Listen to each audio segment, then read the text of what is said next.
太極拳其實佢哋嘅好玄妙嘅道理，唔會好似識飛嘅，係冇嘅。太極拳要符合3個原理，呢個先至真正叫做太極。第一個就係物理學，第二個就係醫學骨骼架構，第3個就係邏輯觀念。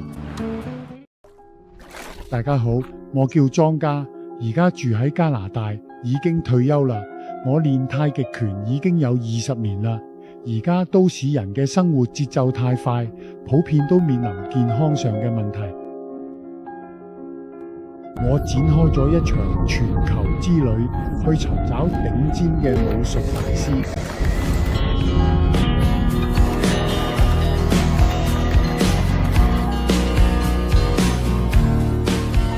呢度啊，絕對嘅人工智能 AI 產生嘅虛假影像。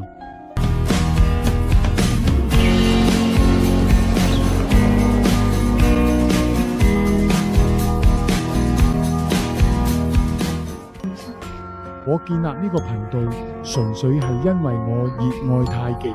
我希望能夠將最正宗、最傳統、最健康嘅武術記錄落嚟，分享俾全世界。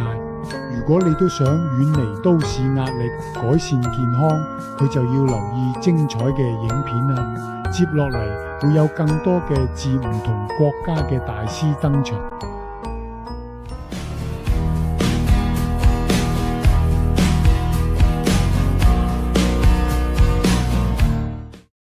係，咁我就等佢過嚟，再過嚟，咁樣啊，我係啦。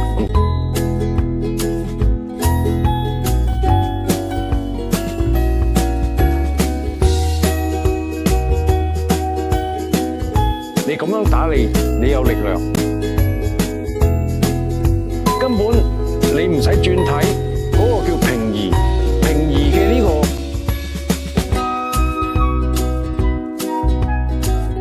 推理竟然係呢種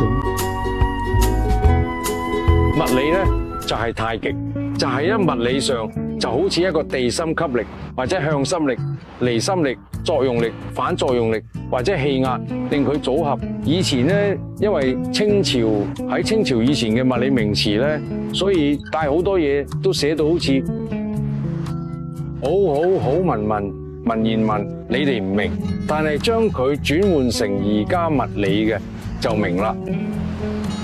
哦，所以太極嘅睇嚟嘅原物理觀念，我重尋太極拳要靠地心吸力去轉動嘅。同樣地，我重心，人哋推我呢邊，我要鬆，呢邊一鬆我就轉咗過噶啦，好快，根本你唔使轉咗，嗰個叫平移。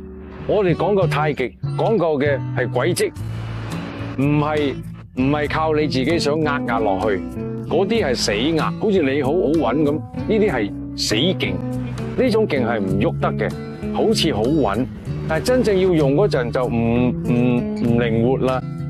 太極拳觀念就有幾個觀念，呢個一定要先將佢，呢啲係我哋一啲觀念嘅理想。我呢幾十年咁練咗一啲感想，我親自嚴格篩選每一位大師，仲親自體驗過，保證真實可靠。所以啊，千祈唔好錯過下一集嘅精彩影片啊！我而家有一個網上課程可以免費註冊，想掌握以上秘訣，即刻上 ThaiFist.com 點擊學生首頁啦。